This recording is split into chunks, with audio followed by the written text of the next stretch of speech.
What's going on, everybody? Thank you guys so much for watching the show. Wanted to talk to you about our friends over at Prize Picks, the best place to win cash while watching sports. This app is really easy to use. You just pick more or less on a few player stats, and you could win up to 1,000 times your cash on a single lineup. Best of all, Prize Picks will give you $50 when you play your first $5 lineup. Win or lose, you'll get $50 for playing. Use the promo code PFF and download the app now.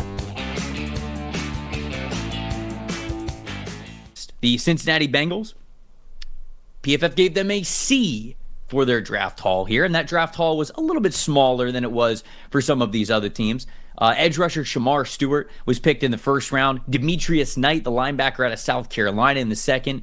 Guard Dylan Fairchild from Georgia in the third. Linebacker Barrett Carter, then offensive tackle Jalen Rivers, and then they rounded it out with running back Taj Brooks there in the sixth round. So not a ton of picks, just 6 picks here in this draft. The Bengals aren't known to be one of those teams that are going to wheel and deal and get extra picks and move up and move down. They kind of just attack their picks the way that they have them.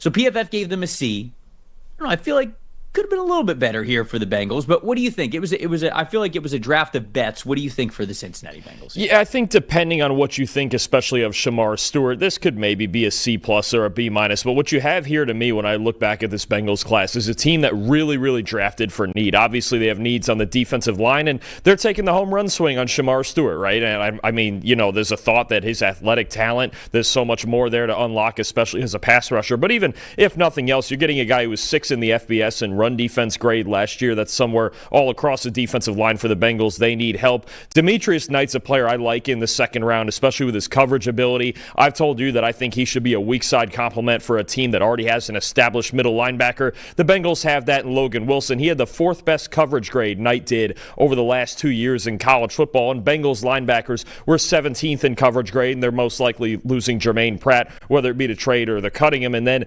Dylan Fairchild's the interesting one because Trevor, I think you had him a lot lower on your board. I had him a little bit lower on my board. I don't think he was as highly rated as his teammate Tate Ratledge, but he is a solid, proven pass protector, 5th in college football on pass blocking grade among all guards over the past 2 seasons, and Bengals guards were by far the worst in the NFL last year in pass protection. So I think you have a team that's drafting for needs. Also, Barrett Carter, I do like that pick to get some more depth at linebacker. Jalen Rivers is someone who intrigues me, particularly at guard. I know he's a massive player, and he played tackle a lot at Miami. He was kind of switching back and forth, but I actually liked him at guard at the Senior Bowl. So they're filling positions of need. It's certainly not a flashy draft unless Shamar Stewart becomes everything that his athletic potential says he can be. So they're plugging holes. I still have concerns on this offensive line with how young it is on the inside and the pass protection inside for Joe Burrow, but you know, this was a draft with not that many picks that they had to really target specific areas of their team to get better. And I'm really curious to see how this defense comes together with Al Golden now running the show. Yeah, I think that I'd give the Cincinnati Bengals personally more of like a C+, B-. Like you said, it all depends on how Shamar Stewart turns out. Right, they sort of already tried to make this bet with Myles Murphy, and Myles Murphy really did not develop into the player that they wanted, just this bigger, longer, heavier weighted defensive end. And that's been sort of the way that they've drafted defensive ends anyways. I mean, Trey Henderson's a bigger defensive end. Sam Hubbard was as well. Myles Murphy, they liked as that heavy-handed dude who could play anything from a 4-eye to a 5 technique. And so Shamar Stewart's just sort of the higher ceiling bet of a player of that archetype. So if it works out, obviously it looks pretty good for them.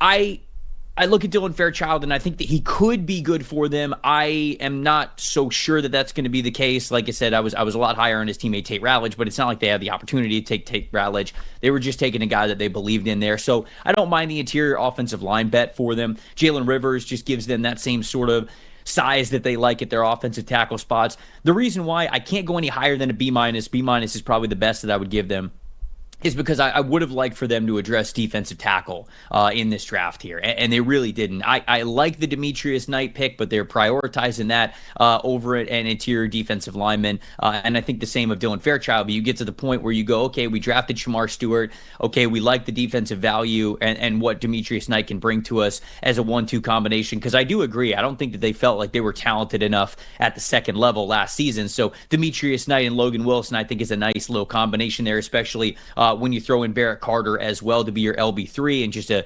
speedier player that could play on on nickel downs for you when it's obvious pass situations, but you need some linebackers still on the field. So I can understand where they were going with this one, but I would have liked for them to address defensive tackle. I don't know if they would have been able to do it outside of the Dylan Fairchild pick. Then they also need an interior offensive line. And so it's sort of, they made their bet at linebacker. Like they went with linebacker instead of an interior player on the offensive and defensive side of the football. And so even though I like Demetrius Light, it does feel like it's lacking on the interior defensive line additions that they made. So would have liked for them to do that, but it is sort of a draft where you go, oh, hey, these are the bets that they wanted to make. They really wanted to get better at the second level of their defense. Obviously wanted somebody on the defensive line with their first pick, and then they did make a couple additions along the offensive line. The most shocking part about this one, Dalton, is that new defensive coordinator Al Golden didn't pick a single Notre Dame player. No Xavier Watts, no Riley Mills, no Benjamin Morrison, no R.J. Oben. Like they didn't get a single Notre Dame guy, which I thought, man, I felt like that was going to be a guarantee for one of those dudes. They gave him one after the draft. They signed Howard Cross as a UDFA. So there's the two needs, a Notre Dame player and your defensive tackle. They're a bit undersized, but they did get Howard Cross afterwards. So you knew there was going to be at least one of them, whether it was in the draft or afterward. They did get one. Yeah. So they at least got one of them in there for a little familiarity with the undrafted free agents.